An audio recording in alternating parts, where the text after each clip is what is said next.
wabarakatuh. Nama saya Suwono, guru teknik perbaikan bodi otomotif ya.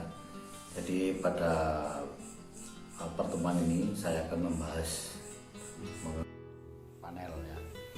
Jadi satu panel sebelum dilakukan proses pengecatan, terlebih dahulu harus dilaksanakan proses persiapan permukaan.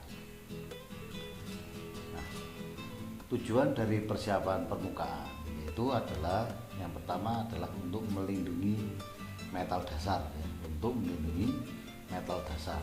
Maksudnya itu adalah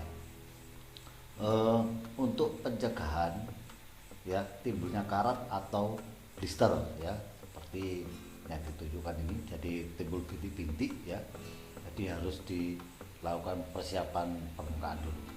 Berikutnya yang kedua yaitu adalah memperbaiki daya rekat ya, jadi agar daya adhesi merata antar lapisan pada setiap proses pengerjaan ya, gitu. Jadi antara lapisan surfacer dan lapisan cat dasarnya itu bisa melekat dan kuat, atau mungkin pada bagian cat primer dengan surfacernya. Selanjutnya yaitu adalah mengembalikan bentuk ya. Jadi salah satu tujuannya yaitu adalah mengembalikan bentuk. Di sini mengembalikan bentuk yaitu adalah memulihkan bentuk ya menjadi seperti bentuk aslinya ya, dengan mengisi yaitu bagian yang berkarat atau kurusi, penyok dan goresan ya. Jadi goresan itu nanti bisa diisi oleh dempul ataupun oleh surfacer. Selanjutnya yaitu adalah permukaan ya. Jadi agar daya lekat adhesi merata antar lapisan ya di setiap proses pengerjaan ya, daya lekatnya. Berikutnya yaitu adalah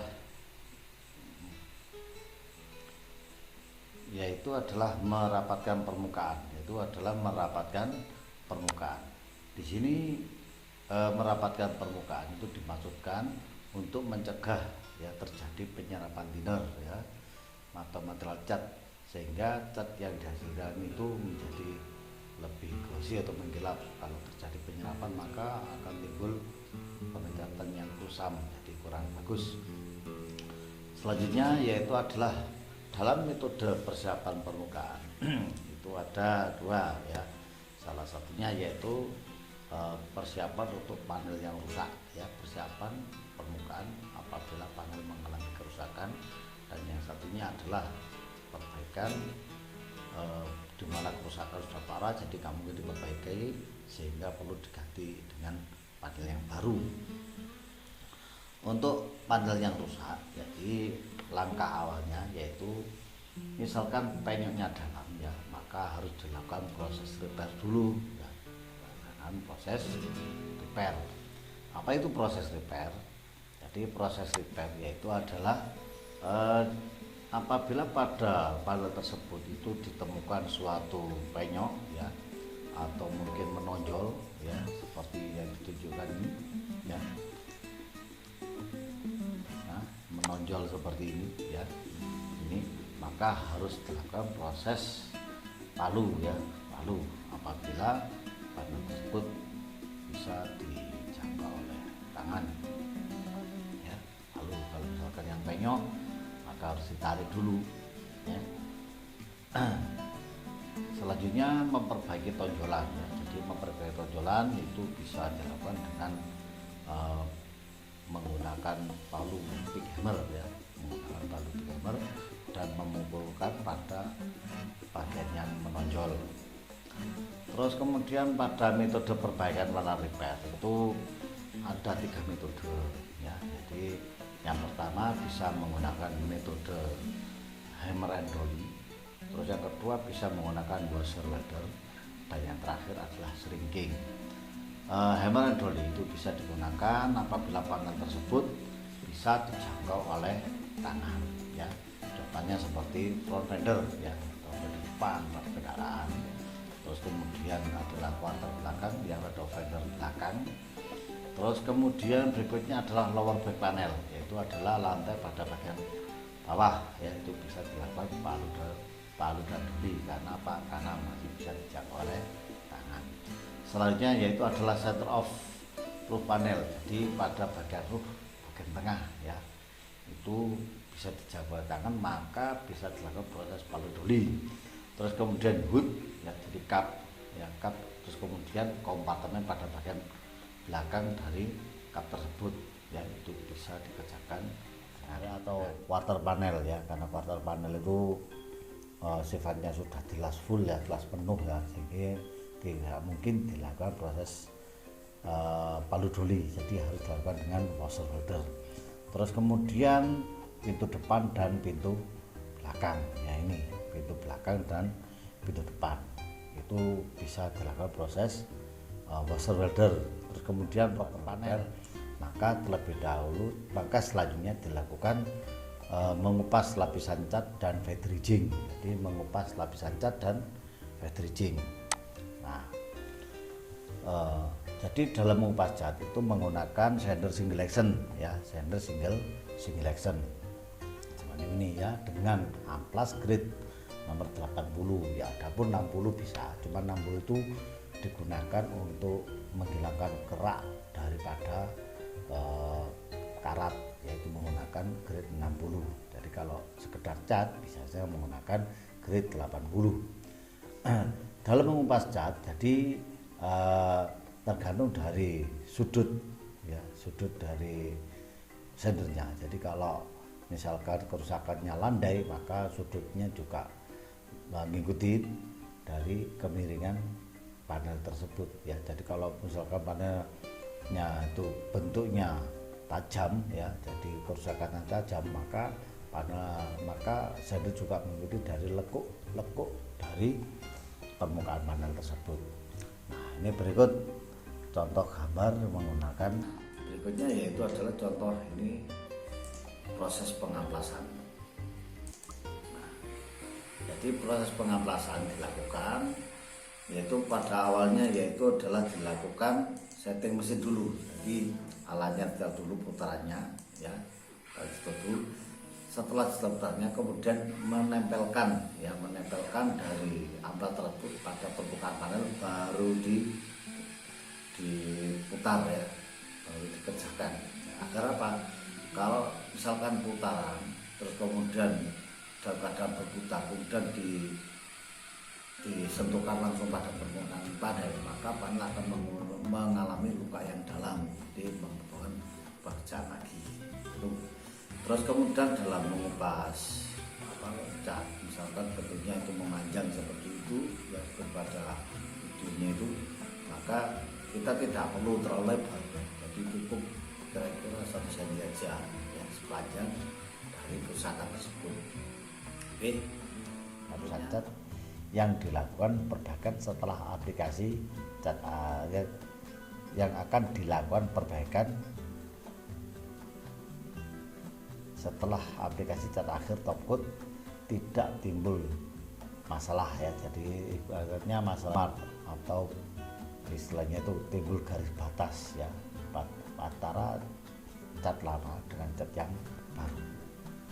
Nah, ini adalah contoh dari gambar sistem fading. Jadi dimana pada titik A itu harus ditekan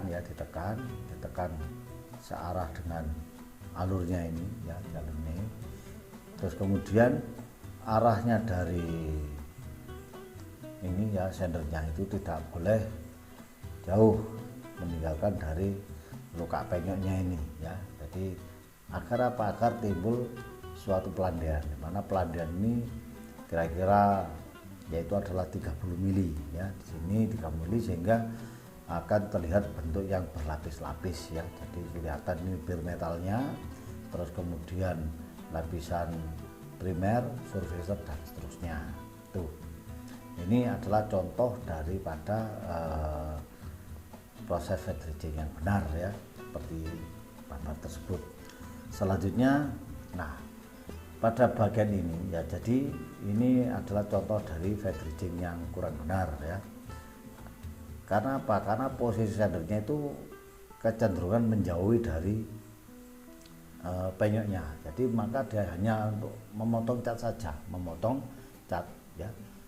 Terus selanjutnya bagian sender yang tidak merata menyebabkan timbul pengaplasan yang menyudut ya, menyudut-nyudut sehingga nanti akan mempengaruhi proses pendembulan, sehingga ketika dicat maka akan terlihat batas ya atau step antara cat baru dan cat lama. Ini contoh fading. Jadi pada gambar ini kelihatan bare metalnya, jadi logam telanjangnya yang sudah terbagi. Terus kemudian lapisan ini ya, lapisan primernya, terus kemudian ada lapisan surfacernya ini, dilanjutkan dengan cat dasar ya, terus dan seterusnya. Ini adalah contoh daripada proses fading atau pelandaian. Untuk lebih jelasnya bisa dilihat di sini.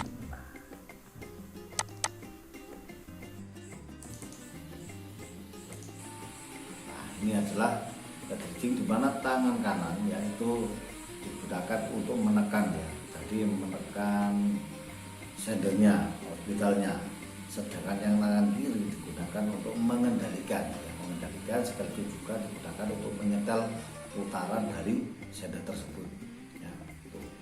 Nah, jadi jaraknya kira-kira 30 mili ya terhadap lapisan metalnya.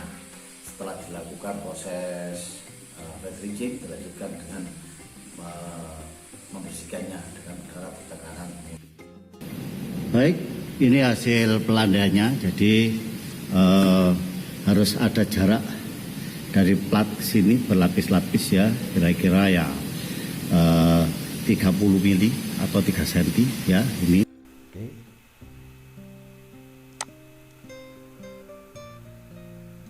Berikutnya setelah dilakukan proses fading, dilanjutkan dengan aplikasi primer. Di mana aplikasi primer ini ya dilakukan yang jelas untuk mencegah karat dan memperbaiki daya lekat atau daya adhesi. Nah ini ya. Jadi aplikasi primer yang pertama itu, yang kedua adalah lebih baik menggunakan primer tipe 2 komponen atau tipe 1 komponen, karena ada beberapa primer yang tidak memberikan daya kurang baik terhadap dempulnya nanti ya. Nah kayak itu. Terus kemudian sebelum mengaplikasikan primer ya, memperhatikan instruksi dari pabrik pembuatnya ya, instruksi pabrik pembuatnya, perbandingan aplikasi yang benar tuh. Selanjutnya yaitu setelah dilakukan primer, dilakukan berikutnya yaitu adalah aplikasi dempul atau putih ya. Aplikasi dempul ini ya, yaitu pertama kita melakukan yang namanya dempul dasar. Jadi dempul dasar itu cukup dengan tipis tapi merata ya, tipis tapi merata dan ditekan ya, supaya dempul tersebut bisa benar-benar melekat dan masuk ke dalam celah-celah pada bermetal tersebut. Nah, nih.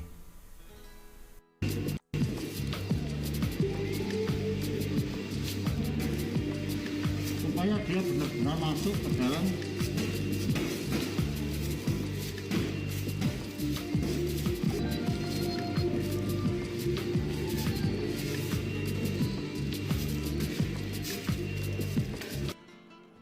yaitu adalah dilanjutkan dengan dempul pembentukan, yaitu dempul kedua ya, dempul kedua bisa diaplikasikan ya di atas dari dempul ini. Jadi menunggu sampai benar-benar dempul ini kering ya, dempul yang pertama kering ya, terus kemudian dilanjutkan dengan dempul yang ketiga ya, dan terakhir adalah dempul finishing ya, selesai. Terus kalau misalkan sebelum dilakukan proses pendembulan itu terdapat garis karakter ya, maka terlebih dahulu garis karakter tersebut harus ditutup menggunakan masking tape ya, tutup menggunakan masking tape. Nah seperti itu juga ini ya, supaya nanti dalam proses pendembulan bisa dilakukan dengan baik ya. Setelah ditutup pakai masking tape, dilanjutkan dengan proses aplikasi dempul. Selanjutnya adalah mengamplas dempul ya. Jadi mengamplas dempul. Pengamplasan dempul itu ada dua ya. Jadi ada pengamplasan basah, ada juga pengamplasan kering ya. Jadi kalau dalam memilih pengamplasan itu ada 3 jenis ya, jenis amplas ya. Jadi ada jenis jus, ansi, dan vepa. Biasanya kalau vepa itu diawali dengan huruf P. Kalau untuk mengupas cat tadi sudah dijelaskan, yaitu adalah 60 sampai 80, 60 untuk karat, sedangkan 80 untuk ketrijing. Nah, sedangkan pada saat untuk pengamplasan dempul itu bisa, yaitu adalah antara 80 sampai 240 ya. Jadi antara 80 sampai dengan 240. Jadi 80 itu digunakan untuk mengamplas dempul pada saat awal pertama kali ya. Terus kemudian finishnya yaitu adalah dempul amplas 240 sebelum dilakukan proses surfacer.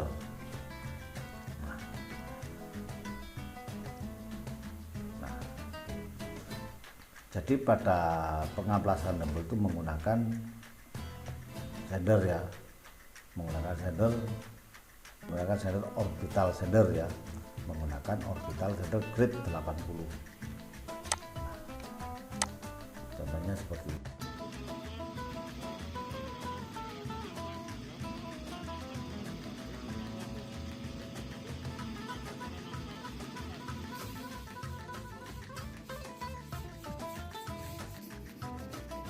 Yaitu arah pengamplasan.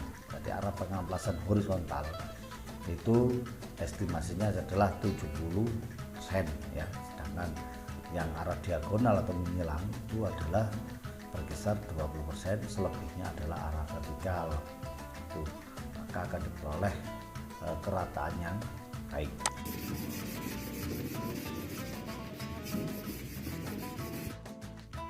Terus kemudian berikutnya adalah perbandingan pengamplasan basah dan pengamplasan kering.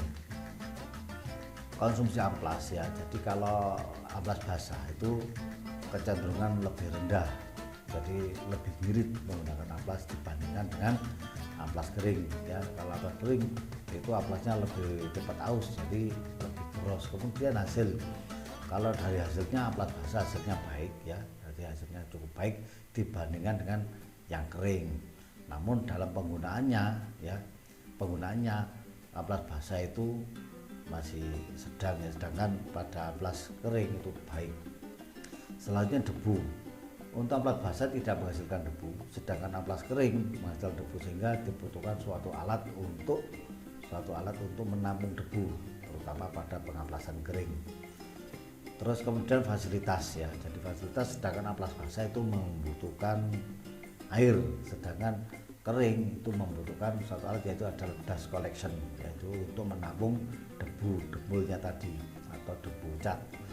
Terus kemudian pengeringan, jadi dalam proses pengeringan untuk dempul basah, untuk amplas basah itu membutuhkan proses pengeringan, sedangkan kalau amplas kering tidak membutuhkan proses pengeringan. Karena apa? Karena hasilnya langsung bisa terlihat. Tipe amplas basah ya, jadi terus kemudian terhadap korosi ya, tipe amplas ya, tadi tipe amplas, kalau amplas basah ya menggunakan amplas basah, kalau amplas kering juga menggunakan amplas kering. Selanjutnya untuk korosi, karena logam ya, karena logam itu bersentuhan dengan air maka sangat mudah terkena korosi ya atau karat, sedangkan kering tidak. Jadi kalau misalkan penggunaan amplas basah dan kering untuk dalam waktu yang lama, tentu saja lebih bagus yang amplas kering. Karena apa? Karena tidak khawatir nanti dalam jangka waktu yang lama akan berkarat. Jadi lebih aman menggunakan amplas yang kering dibandingkan amplas yang basah. Berikutnya setelah dilakukan pengamplasan, dilanjutkan dengan aplikasi surfacer ya, aplikasi surfacer. aplikasi surfacer ya. Jadi surfacer ini terdiri dari beberapa ya, ada lacquer surfacer, ada uretan surfacer, dan ada thermosetting amino acid surfacer atau sebagian dengan TAS. Nah, aplikasi surfacer kedua, lapisan coat kedua. Jadi surfacer adalah coat kedua. Jadi setelah primer ya, setelah primer itu dilanjutkan dengan surfacer yang disemprotkan di atas primer, dempul atau lapisan undercoat lainnya. Surface berfungsi, yaitu yang pertama adalah pengisi bagian penyok kecil ya, penyok kecil. Jadi penyok yang tidak mungkin dilakukan dengan dempul itu bisa ditutup menggunakan surfacer ya. Salah satunya contohnya adalah dari goresan amplas pada grade 320 ya. Terus kemudian yang kedua adalah menghaluskan permukaan. Jadi akan diperoleh permukaan halus karena apa? Karena goresan-goresan amplas tersebut akan ditutup oleh surfacer tersebut. Yang ketiga adalah mencegah penyerapan pengecatan akhir atau top coat. Jadi mencegah terjadi penyerapan tinernya, sehingga nanti setelah dicat hasilnya akan lebih mengkilat daripada tidak dilakukan proses surfacer. Terus kemudian yang terakhir adalah meratakan daya lekat. Jadi meratakan daya lekat di antara cat lapisan dasar atau undercoat dengan pengecatan akhir, sehingga apa? Akan diperoleh hasil pengecatan akhir yang kuat ya, tidak mudah mengelupas. Karena apa? Karena dilakukan proses pengecatan surfacer.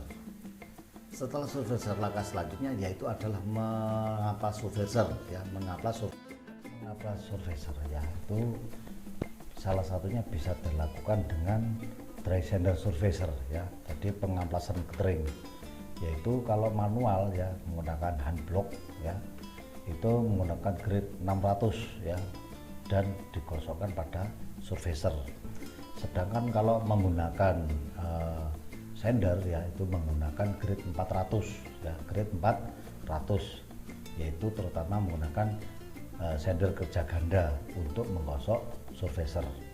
Sedangkan kalau misalkan menggunakan wet sander untuk mengamplas surfacer ya, itu menggunakan grade 600 waterproof atau anti air ya. Jadi pengamplasan dilakukan dengan tangan atau dilakukan secara manual. Kalau misalkan menggunakan sander ya, itu menggunakan amplas waterproof grade 400, atau yang lebih tinggi menggunakan wet sander untuk menggosok surfacer. Oke. Selanjutnya yaitu adalah aplikasi body sealer ya, aplikasi body sealer. Jadi urutannya setelah dilakukan proses surfacer ya, mengamplas surfacer, dilanjutkan dengan aplikasi body sealer. Aplikasi body sealer yaitu diaplikasikan setelah proses pengeringan ya, proses pengeringan dan pengamplasan surfacer selesai sempurna sebelum aplikasi top coat. Nah, alur pekerjaan pada body sealer yaitu pertama yaitu adalah membersihkan dan menghilangkan grease ya, menggunakan metode degreasing. Setelah dilakukan proses degreasing, dilanjutkan dengan yaitu adalah menajamkan nozzle ya. Jadi ini ya, jadi yang dimaksud dengan degreasing itu yaitu adalah membersihkan dan menghilangkan grease ya, menghilangkan grease, menghilangkan grease, degreasing yaitu pada permukaan sealer ya, dilakukan dengan cara yang sama pada saat aplikasi dempul atau putih. Terus selanjutnya adalah menajamkan nozzle ya. Jadi sebelum dilakukan proses top coat ya, dilakukan yaitu adalah menajamkan, pertama-tama yaitu adalah menajamkan nozzle. Jadi untuk menajamkan nozzle itu harus menggunakan dua ya, jadi dua. Yang satunya dipotong ya antara 5 mili, sedangkan yang satunya adalah 10 mili ya. Dimaksudkan apa? Sedangkan yang kecil digunakan untuk melakukan pekerjaan-pekerjaan atau paling yang kecil sedangkan pada yang besar yaitu pada lipatan-lipatan plat yang besar. Contohnya yang kecil itu digunakan untuk bingkai pada pintu, bingkai pada pintunya ini. Sedangkan pada yang lebih besar ya, itu digunakan untuk ini ya, untuk memasang sealer pada bagian yang ini ya. Nah ini ya, jadi pada daun pintu pada bagian tepi ya, pada bagian tepi bawahnya, bagian tepi bawah dan samping. Nah, berikutnya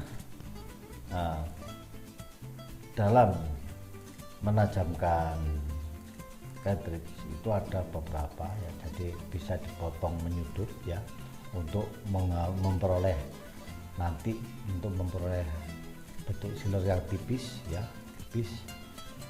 Bisa juga dilakukan dengan potong lurus ya, jadi kan nanti agak mendapatkan bentuk yang agak tebal. Dan yang terakhir adalah bentuk agak meruncing ya, meruncing antara meruncing ke depan atau meruncing ke dalam. Tuh, ini adalah bentuk-bentuk daripada nozzle tersebut. Oke.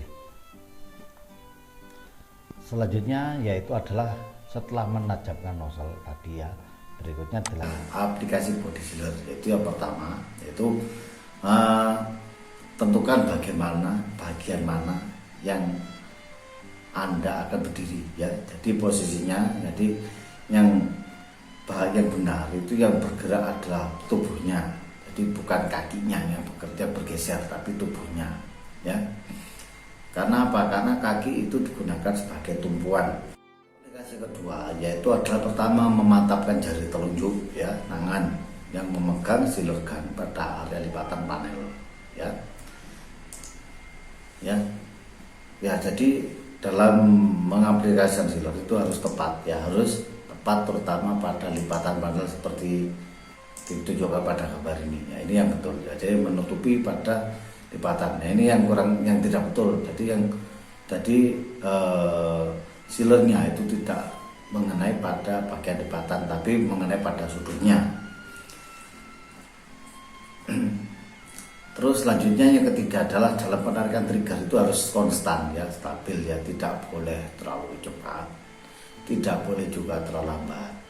Kalau terlalu cepat nanti kecenderungan akan menumpuk ya, menumpuk sealernya menjadi lebih tebal. Kalau misalkan penarikannya terlalu lambat, nah, nanti bentuk sealernya akan kecil ya, jadi tidak bisa menutupi daripada lipatan plat tersebut. Terus selanjutnya yaitu adalah menjaga agar sealer gun tetap paralel. Jadi tetap paralel itu searah ya, sepanjang garis di mana body sealer diaplikasikan ya. Jadi harus tetap sepanjang, nggak boleh misalkan sampai belok ya, berubah arah daripada garis lipatan tersebut. Selanjutnya yaitu adalah yang kelima, yaitu bentuk sealer yang diinginkan itu tidak akan diperoleh jika nozzle tidak ditempatkan pada sudut yang benar ya. Di penempatan sudut dari ujung nozzle-nya itu harus tepat ya. Jadi kalau misalkan dia terlalu vertikal, akan cenderungan nanti bagian tengahnya ini tidak akan mendapatkan sealer ya, jadi malah kosong, malah bagian tepinya yang dapat. Oke, berikutnya setelah aplikasi sealer kita lanjutkan dengan proses top coat. Tadi terakhir baru proses top coat. Nah itu sudah selesai. Terus kalau misalkan penyok ringan, jadi penyok ringan itu mungkin ya sekitar mungkin goresan aja ya, atau penyok kecil 1 mili. Jadi kalau misalkan atau mungkin setengah mili, jadi kalau didebul sulit ya, kalau didebul akan sulit. Jika akan lebih mudah jika dilakukan proses surfacer ya. Jadi tidak perlu dilakukan panel repair, tapi langsung dilakukan mempascat, kemudian lanjut dengan wet dredging ya.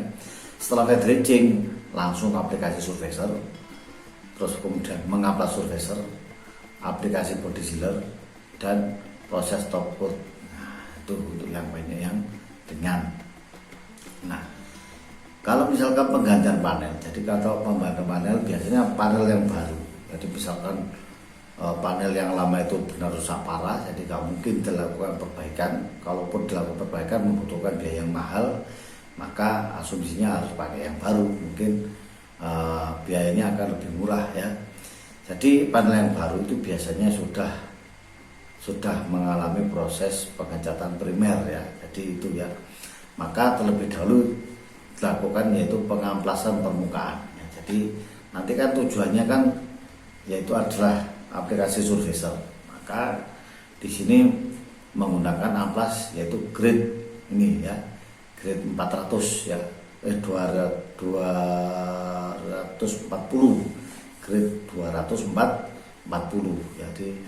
Jadi setelah dilakukan proses anti karat atau primer ya, primer nggak perlu dilakukan penembulan, maka langsung diamplas grade 240 dilanjutkan dengan surfacer. Nah, setelah diamplas ya kemudian dilanjutkan dengan surfacer ya, surfacer itu biasa ya, yaitu yang pertama-tama yaitu adalah harus membaca aturan ya penggunaan surface sesuai dengan pabrik pembuatnya. Yang kedua adalah mengaduk campuran ya, mengaduk campurannya. Nah, mengaduk campuran surfacer, hardener dan thinner ya, sesuai dengan perbandingan ini menggunakan dari pabriknya ini. Kemudian berikutnya adalah menuangkan campuran tersebut ke dalam spray gun ya melalui strainer. Oke. Yang ketiga yaitu adalah mengaplikasikan surfacer pertama ya pada seluruh area dempul. Nah ini pada seluruh area dempul ya. Jadi pada saat aplikasi ini penyetelan spray gun yaitu nozzle-nya pakai yang 1,5 mili ya, jadi pinnya itu. Terus kemudian dilakukan sampai kira-kira 2 lapis ya. Jadi lapis pertama, lapis kedua sudah selesai. Terus selanjutnya yaitu adalah apa yang harus kita perhatikan dalam aplikasi surfacer. Yaitu pertama kita harus menyetel tekanan darahnya dulu. Jadi tekanan darahnya itu 2 sampai 2,5 kg per cm persegi. Terus kemudian jumlah keluaran cat. Jadi tutuplah sempurna, tutup full sempurna, kemudian diputar lagi ya 2 putaran ya, putaran. Jadi untuk skrup fluidanya atau sebetulnya itu untuk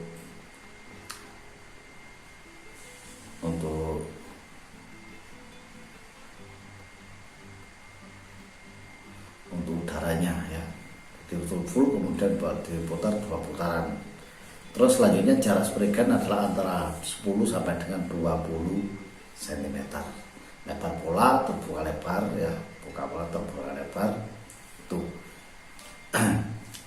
Selanjutnya yaitulah berikan waktu sebentar atau flash time ya berlalu sehingga solvent di dalam surfacer tersebut menguap, jadi melalui tipe penguapan thinner sehingga surfacer berkurang atau kilap atau gloss-nya. Nah, setelah diaplikasi surfacer, selanjutnya yaitu adalah mengamplas surfacer ya, mengamplas surfacer ya, mengamplas surfacer. Jadi mengamplas surfacer sebelum dilakukan top coat ya. Jadi di sini menggunakan amplas grade nomor 600 ya, ANSI, atau grade nomor 1000 ya, grade nomor 1000 atau mungkin di bawah ini ya sekitar 500 ya, 500 menggunakan amplas P500 nih. Nah ini ya, jadi di amplas ya menggunakan P500 Pak. Selanjutnya setelah amplas surfacer yaitu dilanjutkan dengan body sealer seperti yang tadi tahap-tahapannya. Tahap pertama, kedua dan seterusnya. Setelah selesai baru bisa dilakukan proses top coat. Itu adalah metode persiapan permukaan pada panel kendaraan. Untuk berikutnya akan saya jelaskan mengenai persiapan material persiapan permukaan.